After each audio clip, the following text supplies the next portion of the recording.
Boa noite, meus irmãos. Nós geralmente preferimos falar sem microfone, até pelo tamanho do espaço, mas em razão da filmagem, vamos compartilhar aqui o microfone. É com muito prazer que vamos iniciar hoje uma nova fase, né, proposta pelo GECAL, de palestra apresentada por duas pessoas. No caso, o nosso tema hoje é família, e que bom que cabe a marido e mulher, né, falar sobre família. E queremos também, conforme disse a Belmira, para ficarmos todos bastante à vontade, que vocês participem. Quem quiser fazer alguma intervenção, dizer alguma coisa, algum comentário, fique bem à vontade. Mais do que uma palestra, a gente pode considerar hoje um bate-papo. Tá? Então, Marta. Bom, boa noite.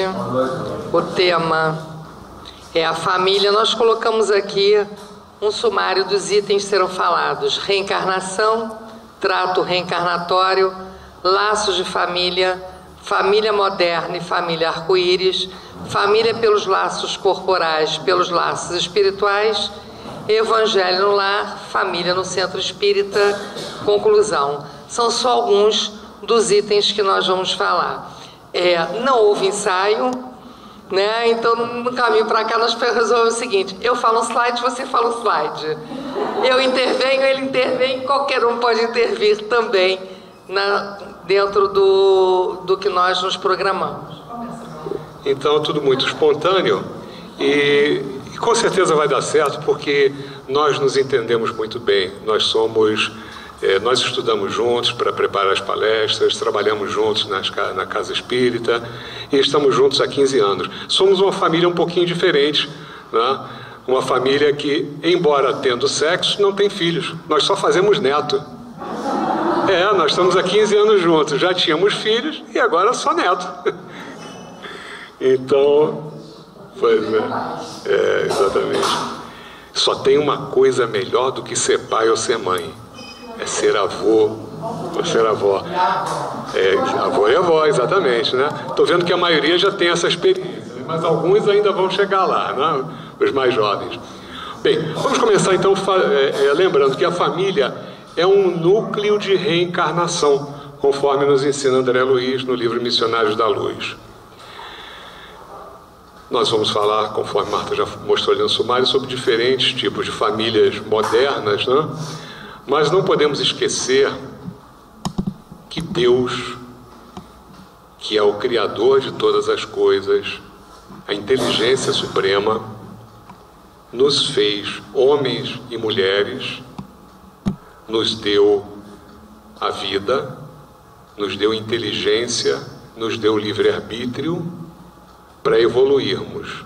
Todos criados simples e ignorantes para evoluir. E nos deu oportunidades para a nossa evolução de encarnar em diversos planetas, por exemplo, o planeta Terra, onde estamos, né? E se Deus nos fez homens e mulheres para encarnar, e estamos todos encarnados, é porque nós somos fruto da união de papai e mamãe, que algum dia todos nós, né, tivemos papai e mamãe que se uniram, né, de modo geral por amor, mas até em algumas outras situações, até com uma certa, mais do que amor, com paixão, né? Mas enfim, estamos todos aqui e devemos isso ao fato de que tivemos um pai e uma mãe. E Deus nos fez assim. E se nós aceitamos Deus como perfeito, nós entendemos que a família se constitui de homem, mulher e filhos. Mais adiante vamos ver outros tipos de família, né, mais modernas, formados por casais homossexuais ou por pessoas sozinhas que adotam filhos. Vamos ver as características dessas famílias, falar um pouquinho disso. Não vamos criticar. Nós não podemos esquecer a lição divina, né? Mas devemos tratar a todas as escolhas com respeito. Afinal, a lei divina do livre-arbítrio. Muito bem. Quando nós voltamos, quando nós reencarnamos, conforme o Alfredo falou, há um trato reencarnatório. Inclusive, eu já falei sobre isso aqui, é coisas que todos estudam de modo geral. O que é o trato reencarnatório? Só para falar assim, bem de leve. Quando nós estamos para fazer uma viagem, nós nos programamos para essa viagem. Nós vamos de quê? De carro, de ônibus, de avião?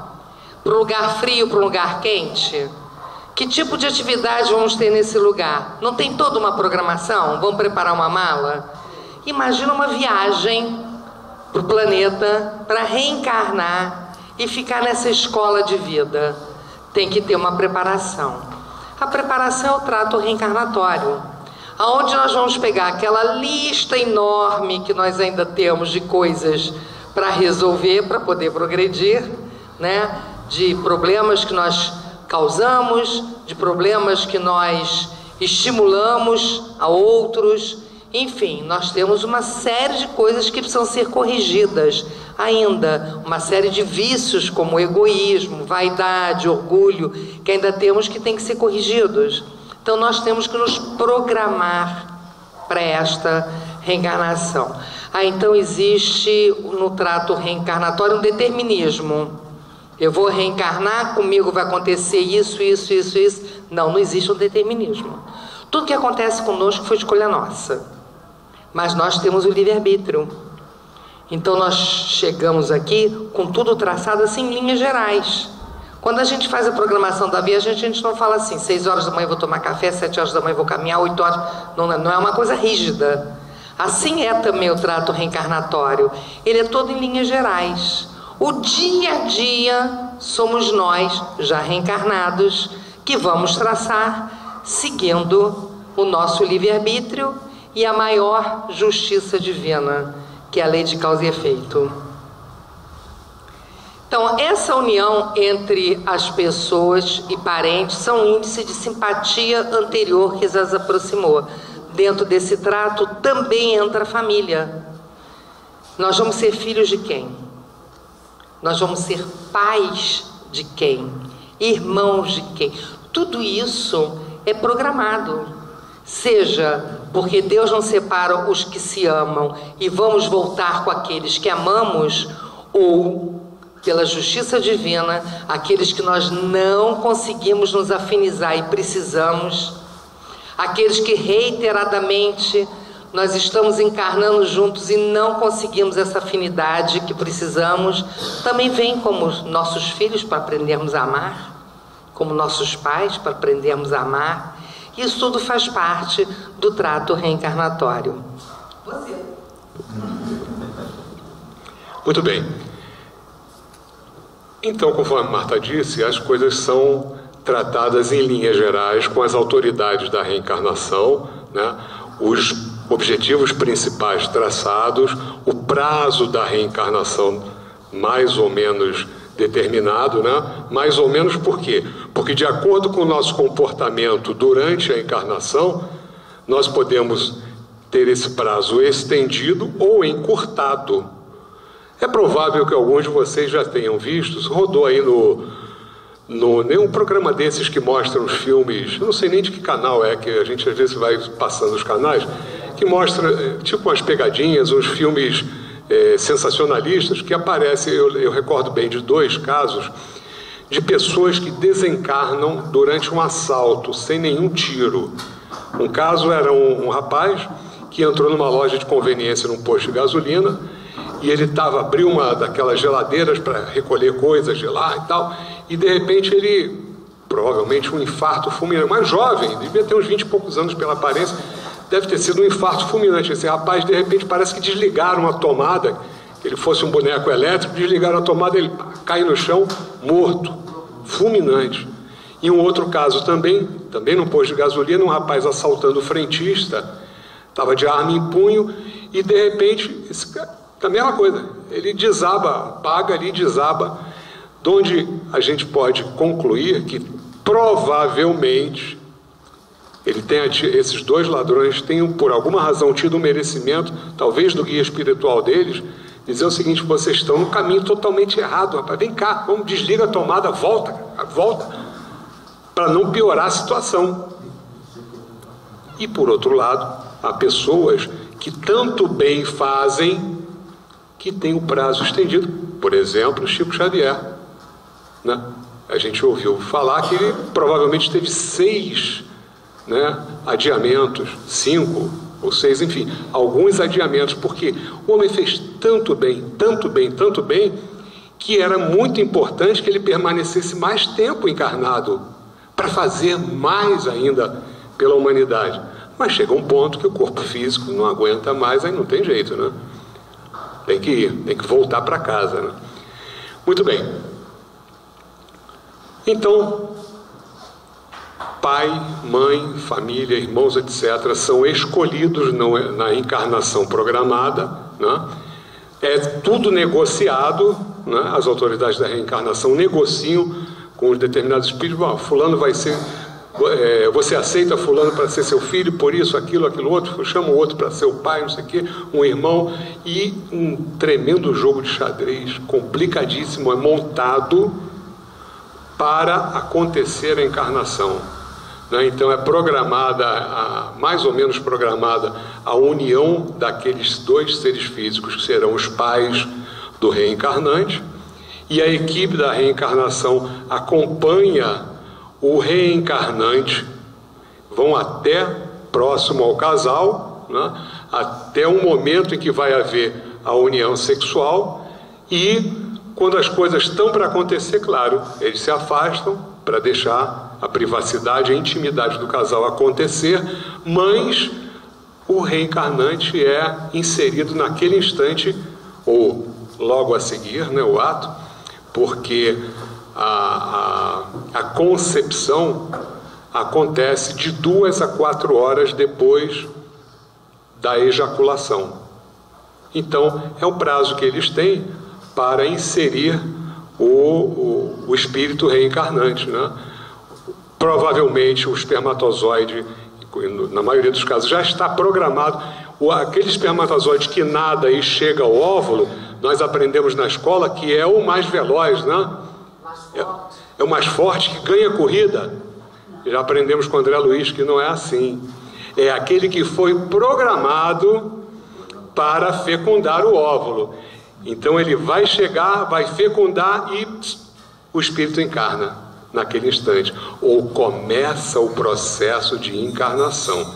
Porque na verdade não é de uma vez, né? Porque ele tem que encolher, né? Adensar muito para poder ocupar aquele espaço mínimo de um ovo ou zigoto, né? Que é extremamente pequeno. Então a encarnação é um processo que dura, né? A gente já leu na literatura básica que ela se conclui com o nascimento, mas essa é uma literatura escrita há 150 anos. Já temos literatura mais moderna que indica que o processo, na verdade, dura até 7 anos de idade, né? Então o principal está concluído no nascimento, mas o ser físico ainda está crescendo, né? Tem itens do espírito que têm que ser ligados ao cérebro, e o cérebro ainda não está totalmente formado, né? Então, por isso é um processo, o corpo está crescendo. Então só quando o corpo atinge pelo menos a parte nervosa, o sistema nervoso, e o cérebro, quando atinge a sua plenitude, é que se conclui o processo encarnatório. Então, chegando a principal até os 4 anos e ainda um restinho até os 7 anos de idade. Muito bem.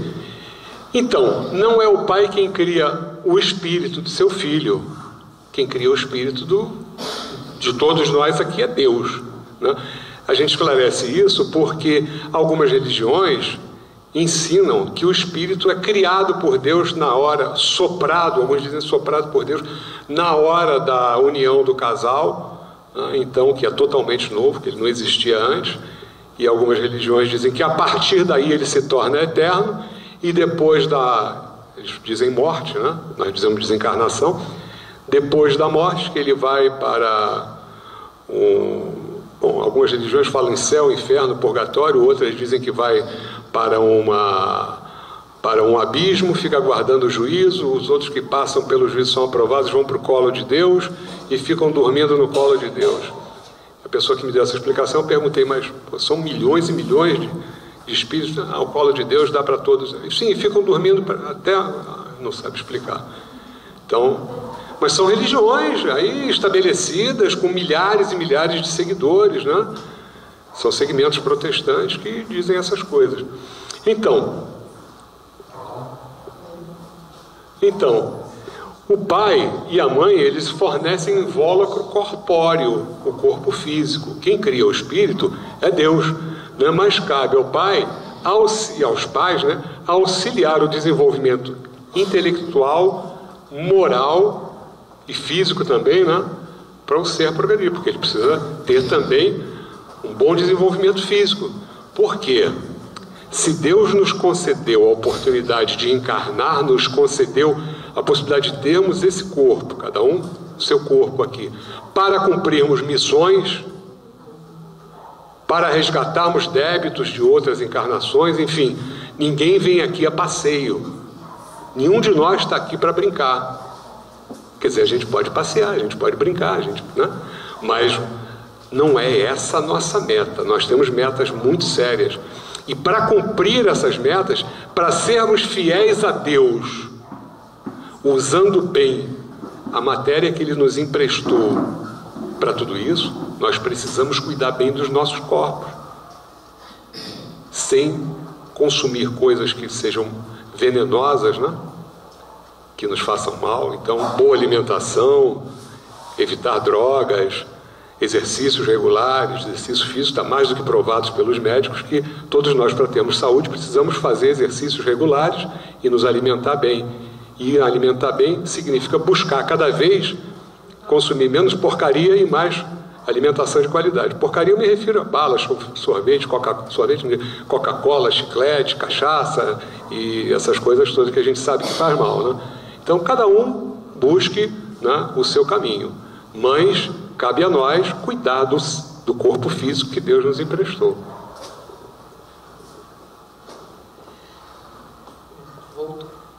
Laços de família. Então, encarnados ou não, somos espíritos criados por Deus. Portanto, somos irmãos. Todos nós, pode passar, somos irmãos. Tá lá. A doutrina da reencarnação está no Livro dos Espíritos. Não destrói os laços de família, ela os distende. No nosso vizinho ou no nosso servo, pode achar-se um espírito que tenhais estado preso pelos laços da consanguinidade. Isso é muito importante nós lembrarmos que todos nós somos uma grande família. Nenhum de nós está aqui à toa. Nós constituímos uma família. E essa afinidade faz com que acabemos indo de encontro um dos outros na casa espírita, no trabalho, na família. Acabamos procurando um meio de nos encontrarmos pela nossa afinidade. E a reencarnação, ela é tão justa que ela faz com que essa grande família possa se reencontrar.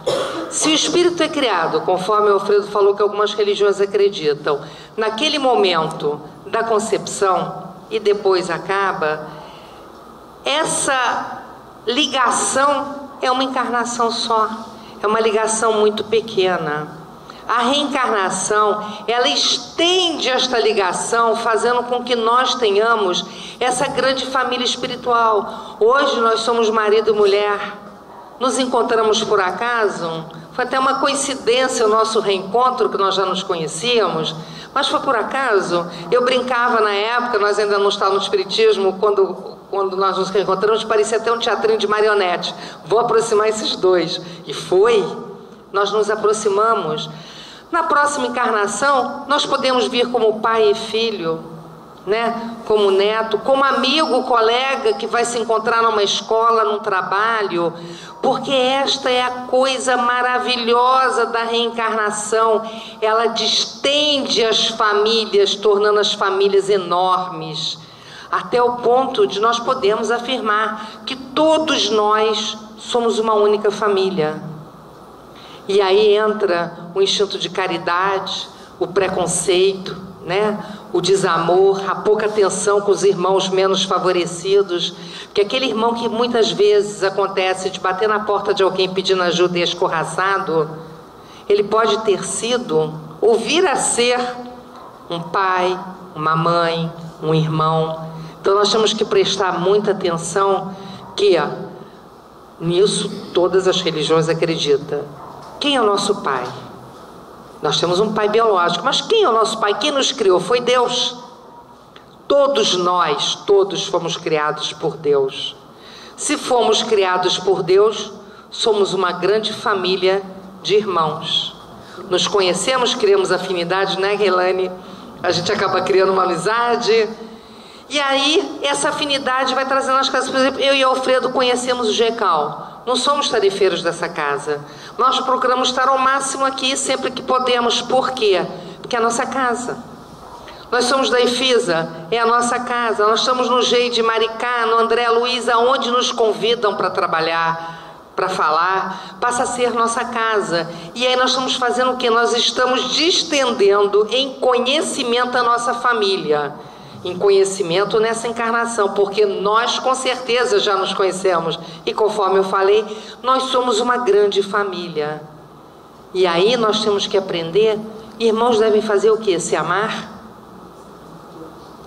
Então, como bons irmãos, bons filhos, e procurando seguir o maior ensinamento de Jesus, que ainda temos, é um só o que ele pediu mais, né? E nós ainda temos dificuldade, nós sempre falamos nisso, amar ao próximo como a vós mesmo. Então nós todos estamos aqui aprendendo a amar como uma grande família que somos.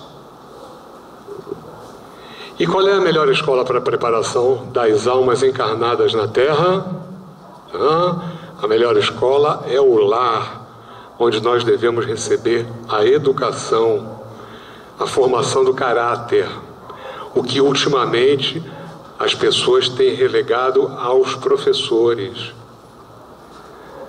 E, por outro lado, aumentando a violência dos jovens em relação aos professores, aumentando a falta de respeito, né?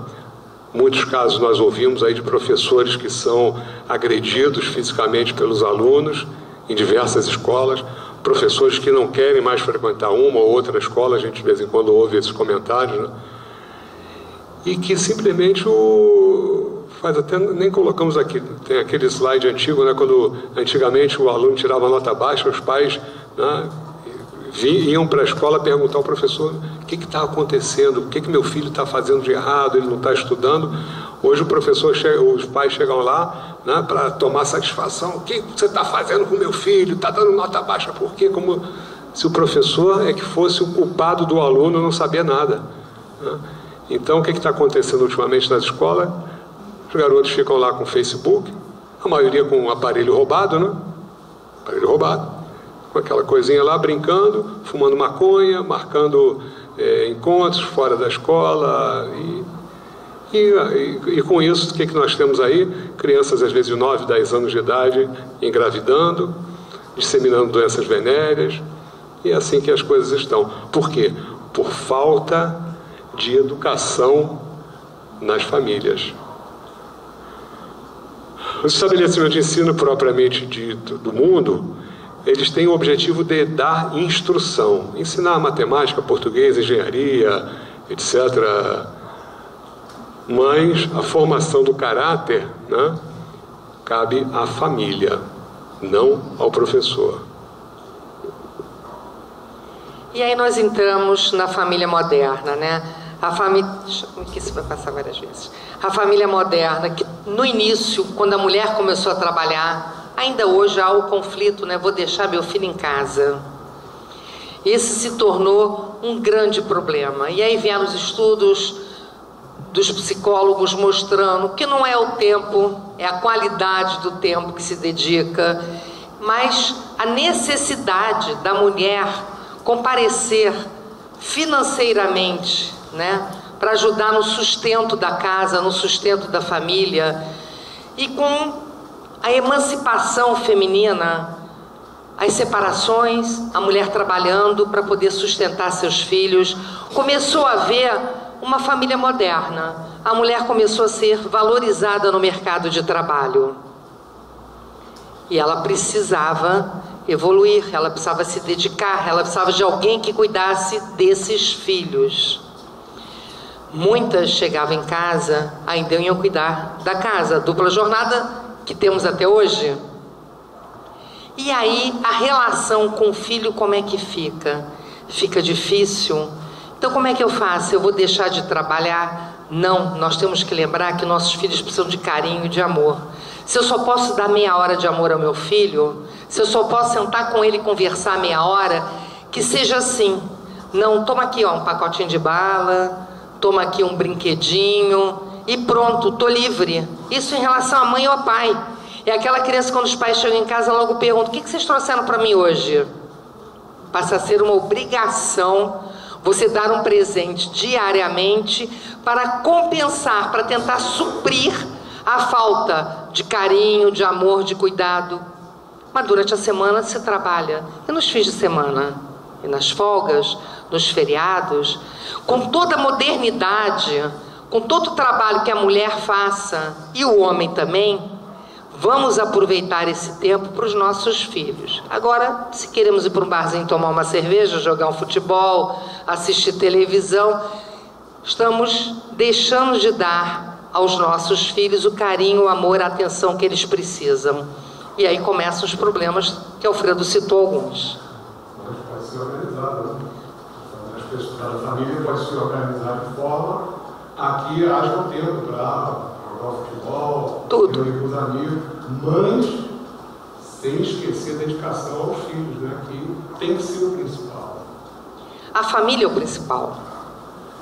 Filhos na responsabilidade de avós ou amas modernas, né? Que agora não temos mais as amas como era antigamente, mas são as babás, são as creches, são as avós. Maravilha ser criada por avó. Eu imagino que seja, né? Eu não conheci meus avós, eles morreram em campos de concentração na guerra, e eu me lembro que inveja é uma coisa que não faz parte da minha vida, mas uma inveja eu tive uma vida inteira, desde pequenininha. Quando alguma colega falava assim para mim: estou indo para a casa da minha avó, eu confesso que eu sentia muita inveja. Então, mas muitos avós, hoje também, e avós modernas, estão no mercado de trabalho. Minhas filhas podem contar comigo quando tem algum problema de saúde, porque eu largo o meu trabalho para ajudar com meus netos. Mas não podem contar para eu cuidar dos meus netos, porque eu trabalho. Né? Então é essa era moderna que as crianças começam muito cedo para as creches, e é uma necessidade. A hora se passou. Então o sustento da casa é compartilhado, e com isso surgem novos modelos familiares, que são as transformações da família. Então aqui, pai com pai e um filho, mãe com mãe. Eu vou passar para o Alfredo para falar desses tipos de famílias diferentes que nós temos, que ele citou no caminho, no início, né? Que são as famílias dos casais homossexuais que adotam as crianças.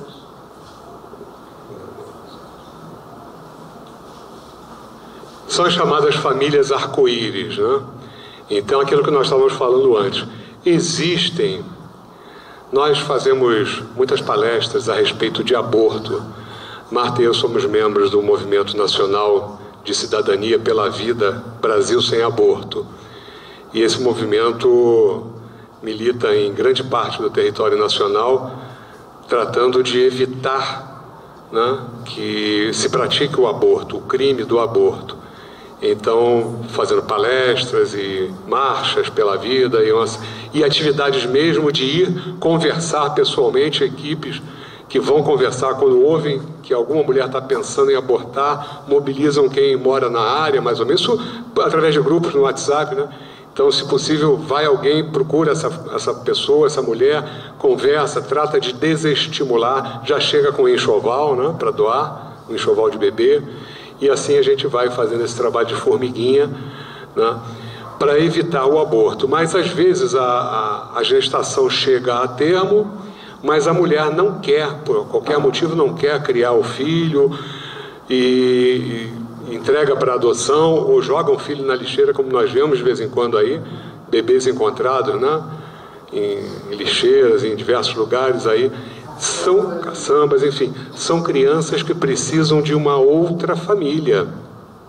E aí entra a possibilidade deles terem uma família, a serem adotados por um casal homossexual. Então, é justo? Será melhor que essa criança fique numa instituição, num abrigo, num orfanato? Ou será melhor que ela vá viver com um casal homossexual, né?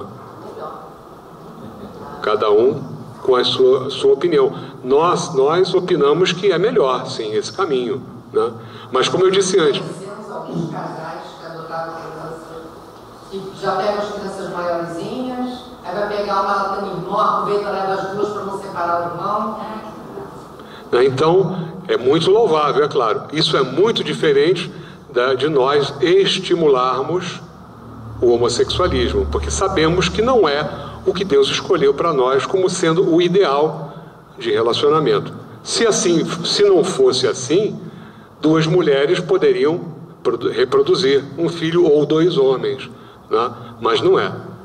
É homem e mulher mesmo. Então, entendemos que se Deus fez assim, é porque o pai está correto. Mas viva as oportunidades, né, que muitas crianças agora passam a ter pelo fato de muitos assumirem a homossexualidade, né, que durante muitos anos foi tudo muito escondido, muito enrustido. Hoje muitas pessoas se assumem, formam casais, né, que se casam, vão morar juntos, etc., e adotam crianças. Então, essas crianças passam a ter mais chance de ter uma família, mesmo que seja duas mães ou dois pais, ou pessoas sozinhas, né, de adotarem uma criança. Então, entendemos que o Espiritismo não tem nada contra isso, né, e sempre devemos respeitar o livre-arbítrio, né. Então, se é para o bem de muitas pessoas, né, que assim se faça, né? Bom, aqui é uma leitura do que eu havia falado antes, né? Está lá no Evangelho segundo o Espiritismo. A reencarnação fortalece os laços de família, ao passo que a unicidade da existência os rompe. Se só tivermos um espírito, uma vida, acabou essa vida corpórea, acabou, não existe laço de família, não se continua, né? Os laços de família não sofrem destruição alguma com a reencarnação, como pensam certas pessoas. Ao contrário, tornam-se mais fortalecidos e apertados. O princípio oposto, sim, os destrói. Conforme eu falei anteriormente, Deus não separa os que se amam, e Deus, na sua infinita misericórdia, nos dá quantas chances precisamos para nos harmonizar, nos afinizar com os nossos desafetos. E quando tivermos chance, procuremos aproveitá-la ao máximo, né? Ah, mas existem muitos desafetos na família? Existem. Tem até aquele ditado, a ovelha negra da família, né? Aquele irmão que vive brigando contra o irmão, que não atura aquele outro irmão, mas o filho do vizinho é o irmão que ele queria ter. Poxa, eu queria tanto que ele fosse meu irmão. Por quê? Onde está essa explicação? Na reencarnação. Provavelmente esta raiva sem sentido, conforme ela é descrita, tem um sentido muito grande. Que se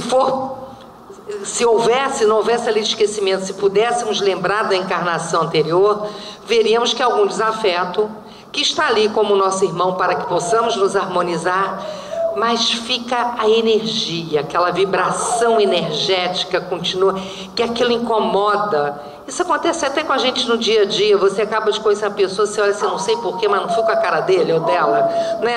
Acontece, é essa vibração, é essa energia que a pessoa percebe.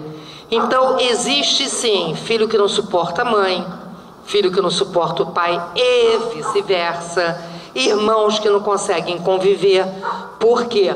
Porque eles estão aqui, ó, nos laços de família. Eles estão vindo juntos, mas com história pregressa. E isso é importantíssimo, porque a família é um cadinho de purificação, né? É onde esses sentimentos todos podem se purificar. Porque nós só vamos poder chegar ao mundo feliz e nos dizer espíritos avançados quando conseguirmos amar sem rancor, sem mágoa. Para isso, nós temos que nos resolver com os nossos desafetos. Meus irmãos, quando nós entendemos a reencarnação, quando nós entendemos que somos espíritos imortais e que viemos aqui por concessão divina para resolver problemas, para aprender, para progredir, a gente consegue evitar uma série de problemas. Vou dar dois exemplos práticos. Na minha família tem uma pessoa que, quando nasceu, pouco antes de nascer, quando a mãe... Vamos recomeçar. Há muitos anos atrás havia desinformação geral, né? Eu recordo que meu avô materno, que faleceu na década de 80, com 78 anos de idade, ele achava que o período fértil da mulher era durante a menstruação. Veja só a falta de informação. E claro que ele não acreditou no que eu disse, que não era, que era o oposto, afinal era um adolescente, né? Jovenzinho ainda. Então meu avô desencarnou pensando isso, veja só, o oposto, né? Então havia muita falta de informação. E mencionou o caso de uma senhora que engravidou, teve o primeiro filho, e disseram a ela que a mulher que amamentava não engravidava.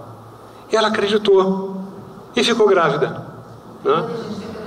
Ficou grávida 2, 3 meses depois que nasceu o primeiro filho, né?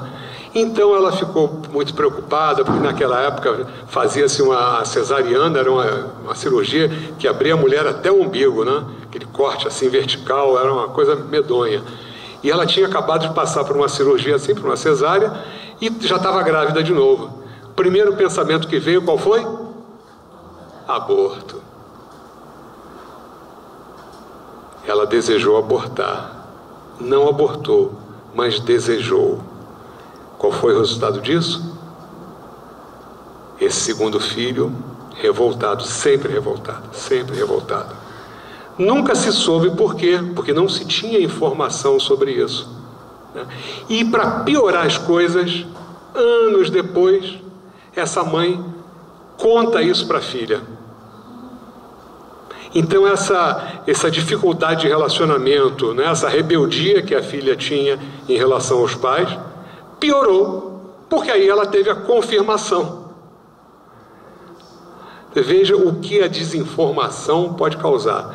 É uma relação péssima, uma relação trágica. Essa pessoa é uma sofredora, ela enveredou pelo caminho do álcool, do tabaco, vícios e outros vícios mais, enfim, descaminho total, profissional, financeiro, amoroso, tornou-se homossexual e viciada em álcool e cigarro, né? A vida dela é um fracasso em todos os setores, infelizmente.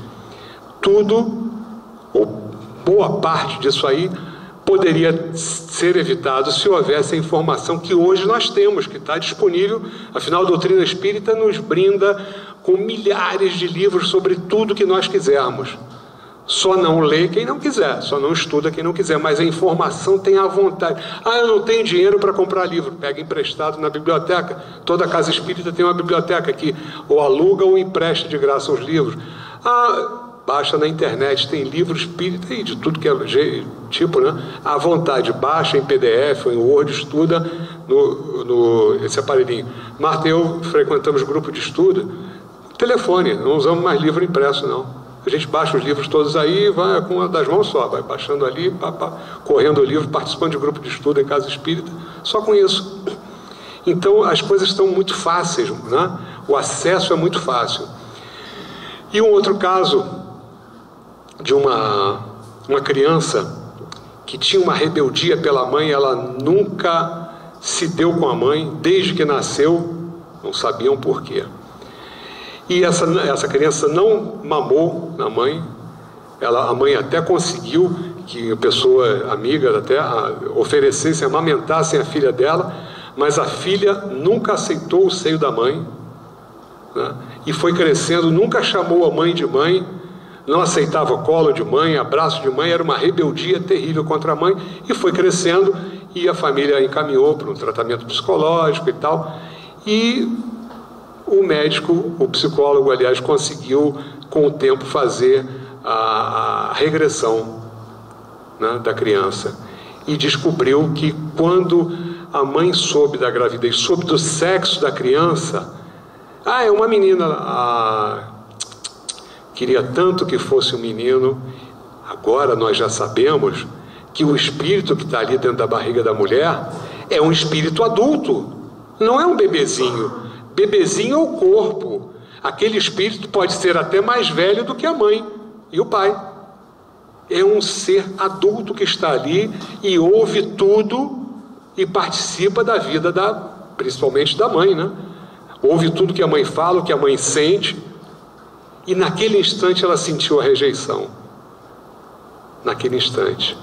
O nenenzinho, quando nasce, também é um adulto. Tudo que a gente fala e tal, ele entende. Depois, ele vai, na medida que vai evoluindo o processo reencarnatório, né, crescendo o sistema nervoso, então ele vai podendo, vai se tornando mais compatível com o tamanho do corpo físico e passando a pensar como criança, mas até certo ponto é um adulto, dentro de um corpinho de bebê, às vezes ainda dentro da mãe, né? Então, tudo que a gente fala, ele ouve. A gente já ouviu também com relação a doentes, né, que estão em chamado estado terminal, estão em coma, etc. Às vezes a pessoa está ali do lado, né, um parente até não muito querido, né, está ali em coma, aí xinga, fala um monte de besteira ali, está ouvindo tudo. O corpo está em coma, o espírito não, está ali atento a tudo, sabe tudo, ele está prisioneiro, como se pudesse, ele acordaria, ele diria: me salve, eu estou vivo, eu estou ouvindo tudo, eu quero sair daqui. Alfredo, a medicina já aceita isso. Pois é, a medicina sabe disso. As pessoas falam que quem está em coma escuta e que a criança escuta. Ele já recomenda que os pais conversem com a criança no ventre materno, por quê? Porque eles já sabem, os psicólogos já sabem que a criança escuta. Eu me lembro quando minha filha mais velha engravidou do meu primeiro neto, a minha preocupação, nós tínhamos um cachorrinho que vivia latindo. E eu comentando com o médico falou: já late durante a gravidez? Late. Então ele não vai se assustar quando ele nascer, porque ele já conhece. Então você vê, a própria medicina já sabe, a própria psicologia já sabe que aquele ser em coma ou aquela criança no ventre materno escutam. Eles só ainda não abriram a mente e os olhos para a parte espiritual. Alguns deles, porque tem médico espírita assim hoje em dia, graças a Deus. Então essa criança que rejeitava a mãe de todo jeito, a partir da descoberta do que causou a rejeição, o profissional, o terapeuta, chamou a mãe, conversou e explicou. Falou: e agora o que eu faço? A senhora procure conversar com ela durante o sono. Enquanto ela estiver dormindo, ela está desdobrada, ela é um ser capaz de entender tudo. Converse com ela, peça perdão, diga que foi um momento que você falou, mas que você estava realmente esperando que fosse um menino, mas que você em momento algum lamentou, se arrependeu de tê-la como filha, né, uma menina. Enfim, vai nesse processo. Enfim, a coisa foi evoluindo, ela conseguiu superar até um dia que a menina, segundo o palestrante que contou esse caso, disse que a menina um dia chegou para a mãe: eu sonhei que eu te chamei de mãe. A mãe, e que você dizia que me amava. A mãe: mas eu te amo, minha filha. E enfim, a partir daí foram se aproximando, superaram o problema. Veja, com a ajuda do conhecimento sobre a vida espiritual, sobre a encarnação, quanto problema a gente pode evitar. Bom, no Evangelho segundo o Espiritismo, no capítulo 4, nós encontramos que se uns encarnam e outros não, nem por isso deixam de estar unidos pelo pensamento. Ou seja, espíritos afins, um vem encarnar, o outro continua na erraticidade, mas estão ligados pelo amor, pelo sentimento, pelo pensamento, e podem ser visitados e visitar durante o desdobramento. Os que se conservam livres velam pelos que se acham em cativeiro. Os mais adiantados se esforçam por fazer que os retardatários progridam. Então, é aquele irmão, pai, mãe de outra encarnação, ou até desta, que já voltou para a pátria espiritual antes de nós, que estão ali velando por nós, né? Eu sinto em problemas que eu passo meu pai me dando os conselhos que eu preciso. Eu pressinto, digamos assim, a presença dele, né? É a minha sensibilidade. Eles nos abandonam nunca. eles não nos abandonam, eles não se separam de nós na realidade. Isso que Marta falou sobre o desdobramento, né? Para quem não está informado, é o estado em que o espírito fica durante o sono do corpo físico, né? Porque o corpo físico precisa de repouso, o espírito não dorme. Então, enquanto o corpo está dormindo, o espírito ou fica ali do lado, né? Ou sai para passear, ou vai para a gandaia, ou vai estudar, ou vai trabalhar, enfim, de acordo com o interesse de cada um. Essa madrugada, no meu desdobramento da madrugada, eu recordo, nem sempre recordo de tudo, mas eu recordo que encontrei com minha tia, né?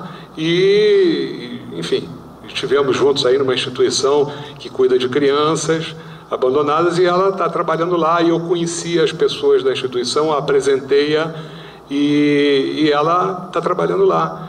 Há umas 2 semanas eu encontrei com meu pai, que já desencarnou há 3 anos, numa situação muito doente, né? E já está bem, está recuperado. Já ajudei-o, como é o mesmo jeito dele, né, a montar um novo lar para ele, arrumar casa. E a vida continua lá. Tudo que nós temos aqui, lá é melhor. Na nossa pátria espiritual, na nossa casa principal, é melhor. E quem são os que estão em cativeiro, que foi mencionado no slide anterior? Somos nós, estamos cativos, presos no corpo físico, né? Porque o espírito, sem o corpo de carne, está livre para andar por aí, né, muito melhor do que nós, presos, né, no corpo físico. Isso aqui nós também já conversamos, né? Está lá no Evangelho segundo o Espiritismo. Deus permite que nas famílias ocorram encarnações de espíritos antipáticos ou estranhos, com duplo objetivo de servir de provas para um e para outros de meio de progresso. Assim os maus se melhoram pouco a pouco no contato dos bons e por efeito dos cuidados que se lhe dispensam. Nem sempre alguém que está numa posição espiritualmente falando mais inferior só vem na família. Isso é até assunto para outra palestra, mas faz parte da família. Às vezes nós recebemos na nossa família espíritos que não conviveram conosco em outras encarnações, mas que nós nos oferecemos para recebê-los como filhos, como irmãos, porque nós achamos que temos condições de ajudá-lo a sair dos vícios que reiteradamente nas suas encarnações ele tem. Então, aquele ser que se sente em condições de ajudar alguém, o recebe como filho. Então vejam bem como a reencarnação, mais uma vez isso mostra, ela amplia a família, ela amplia os laços. Aquele que nunca teve antes uma relação familiar passa a ter essa relação.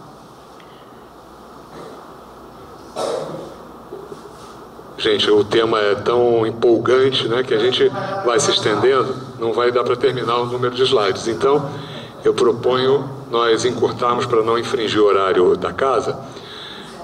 Isso aqui não é brincadeira não, é a palestra que está aqui também. Fui olhar os slides da frente, né? Então, os laços de família,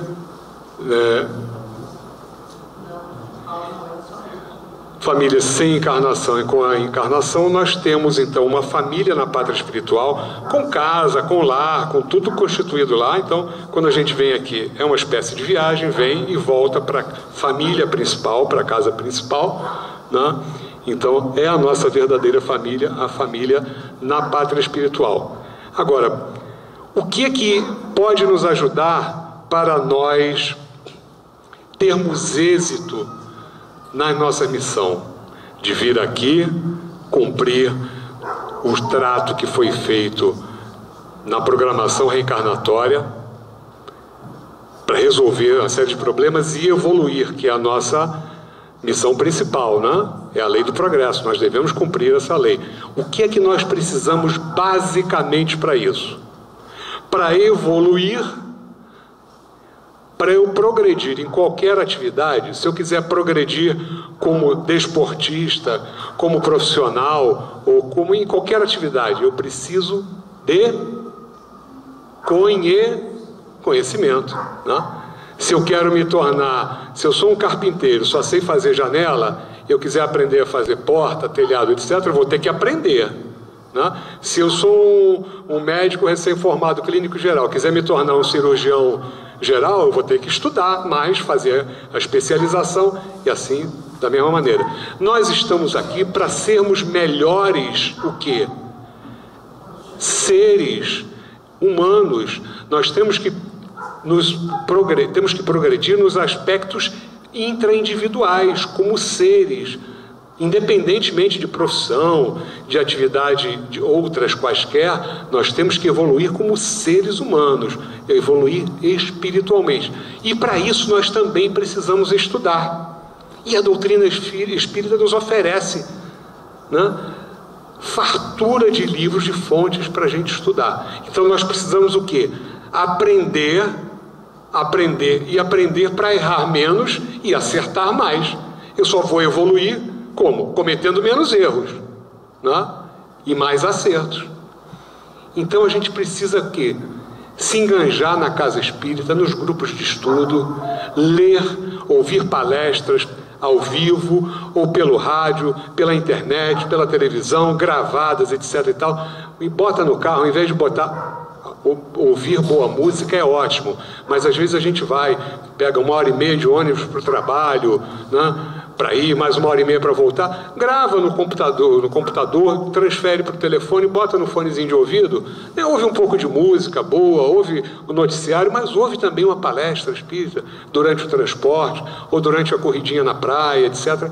Ouça coisas que vão nos ajudar a crescer, né, como seres humanos. E, basicamente também, culto no lar. O culto ao Evangelho no lar é o estudo do Evangelho em família. Ah, mas eu moro sozinho, então faça só você e o seu anjo de guarda. Mas se tiver mais alguém, esposa, marido, filho, vovô, tio, tal, um amigo que possa frequentar, um amigo meu que possa frequentar a sua casa com liberdade, com intimidade, convide para participar do seu culto, uma vez, 2, 3 ou sempre, enfim, mas estude o Evangelho de forma como é orientado, que aqui todo mundo tem, toda a casa espírita fornece um folhetinho, a orientação de como praticar o culto ao Evangelho no lar. Então esse é o mínimo que a gente precisa fazer, em casa, uma vez por semana, o culto ao Evangelho no lar, porque não só vamos aprender, como vamos atrair boas energias, boas companhias para a nossa casa, proteção dos missionários espirituais para a nossa família. Então isso nos ajuda demais. Então, culto no lar e estude tudo aquilo que você puder. Gente, se nós não evoluirmos, se nós não aprendermos, se nós não errarmos menos e acertarmos mais, nós estamos perdendo tempo aqui, estamos marcando passo. Igual na escola, o aluno que só vai comer merenda e brincar, quando termina o ano vai fazer o quê? Vai repetir. Então, para a gente não repetir, a gente precisa se empenhar, se esforçar. Obrigado pela atenção de vocês. Fiquem com Deus. Agradeço a casa e a vocês a atenção e a oportunidade de estar aqui outra vez, nesta casa que nós amamos muito.